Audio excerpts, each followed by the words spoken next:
Hi everyone, this is Vaidehi and today I am back with another video of English Made Easy where we talk about anything and everything about English, whether it's vocabulary or it is related to any of the grammar, where we make English easy. And today in this video we will be learning about some idioms जो कि आपकी day to day life में बहुत ज़्यादा ज़रूरी है। आप इन idioms को आपकी कन्वर्जेशन जो आप करते हैं, जो कम्युनिकेशन आप करते हैं उसमें यूज़ कर सकते हैं। और साथ ही साथ ये idioms इसलिए भी ज़रूरी है क्योंकि इनका मोस्ट ऑफ द पार्ट बहुत सारे कॉम्पिटिटिव एग्ज़ाम्स में भी पूछा जाता है।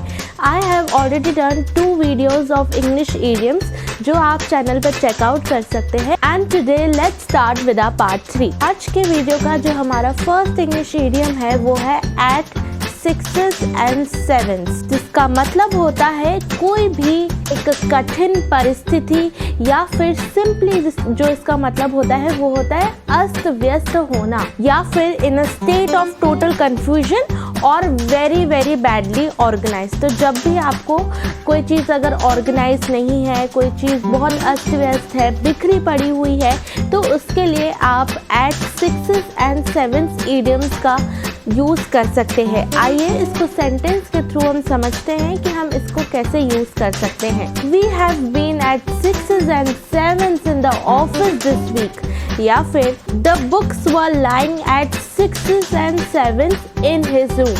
तो आई होप कि इन सेंटेंस के थ्रू आपको ये idiom at 6s and 7 समझ में आ गया होगा, जिसका सिंपल मतलब होता है अस्त व्यस्त होना। इसके बाद जो हमारा नेक्स्ट इंग्लिश idiom है वो है एप्पल ऑफ डिस्कॉर्ड। अब एप्पल ऑफ डिस्कॉर्ड जो ये idiom है, यहाँ पे इसका थोड़ा सा नेगेटिव सेंस लिया गया है, जिसका मतलब होता है झगड़े की जड़। एप्पल ऑफ डिस्कॉर्ड का मतलब होता है झगड़े की जड़ या फिर कोई से भी विवाद का या फिर कोई सी भी प्रॉब्लम का कारण, जिसको हम बोलते हैं कि यही है वो जो इस प्रॉब्लम का रीज़न है। तो वो जो पर्सन है, वो कोई भी स्थिति है, वो एप्पल ऑफ डिस्कॉर्ड कही जाती है। इसको अगर हम बेसिक में समझें, Apple of Discord is the core और crux of an argument or a small matter that could lead to a bigger dispute। तो जब भी आपको कोई रीज़न बताना हो कि यही कारण है जिसकी वजह से ये प्रॉब्लम हुई है, तो उस चीज़ को, उस पर्सन को, उस कंडीशन को एप्पल ऑफ डिस्कॉर्ड कहा जाता है। अगर जो सेंटेंस मैं आपको बताऊंगी उससे आपको इजीली समझ में आ जाएगा कि एप्पल ऑफ डिस्कॉर्ड कैसे यूज़ किया जाता है। जैसे कि the ancestral property was the apple of Discord among the 2 brothers। इसके बाद जो सेंटेंस है वो ये है कि the water sharing treaty had been the apple of discord between the 2 states। So I hope कि आपको समझ में आया होगा। Apple of discord is the reason of quarrel among 2 persons या 2 states या फिर कोई भी 2 जने। तो जब भी आपको झगड़े की जड़ या फिर रीज़न ऑफ क्वारल बताना हो तो आप एप्पल ऑफ डिस्कॉर्ड idiom का मदद ले सकते हैं। इसके बाद जो हमारा नेक्स्ट idiom है वो है to look black. To look black का मतलब होता है नाराज़ होना। इससे पिछले वीडियो में मैंने एक idiom किया था टू लुक ब्लू, जिसका मतलब होता है उदास होना। तो दीज 2 आर 2 सेपरेट थिंग्स, आप इनको मिक्स मत कीजिएगा। टू लुक ब्लू का मतलब होता है उदास होना और टू लुक ब्लैक का मतलब होता है नाराज़ होना।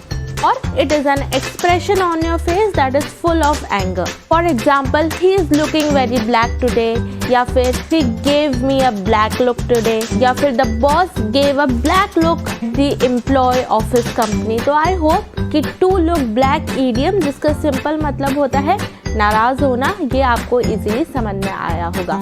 इसके बाद जो हमारा नेक्स्ट idiom है वो है द लायंस शेयर, जिसका मतलब होता है सबसे बड़ा हिस्सा। जैसे आप इसको कैसे याद कर सकते हैं कि जैसे एक लायन बहुत बड़ा होता है और वो हमेशा ज़्यादा ही कंज्यूम करता है। कोई भी अगर वो खाने की भी चीज़ होगी तो वो सबसे बड़ा पार्ट, सबसे बड़ा हिस्सा ही लेगा। तो आप द लायंस शेयर का जो मतलब है सबसे बड़ा हिस्सा, आप इसको ऐसे रिलेट करके याद कर सकते हैं। और इसका सिंपल मतलब यही होता है the largest part of something, किसी भी चीज़ का सबसे बड़ा हिस्सा। For example, he got the Lions share in his father's property, या फिर he didn't do much but she got the lion's share of the attention from the teachers। So I hope कि जो the lion's share idiom है ये आपको easily समझ में आया होगा जहाँ पे भी आपको कोई भी बड़ा हिस्सा, कोई भी बड़ा शहर के बारे में बात करनी है तो आप लायन शेयर का यूज़ कर सकते हैं। और इसके बाद जो हमारा नेक्स्ट इंग्लिश इडियम है वो है टू थ्रो मड एट। ये शायद इंग्लिश इडियम ऐसा है जो आई थिंक सबको पता है। उसका मतलब होता है कीचड़ उछाल, और इसका सिंपल मतलब होता है टू से इंसल्टिंग और unfair things about someone in order to destroy their reputation, and especially it is done to damage the person's reputation. Don't throw mud at each others in envy. या फिर the candidates started throwing mud in the campaign at each other. So I hope कि जो 5 English idioms हैं ये आपको थोड़े से unique लगे होंगे, इनका मतलब आपको समझ में आया होगा।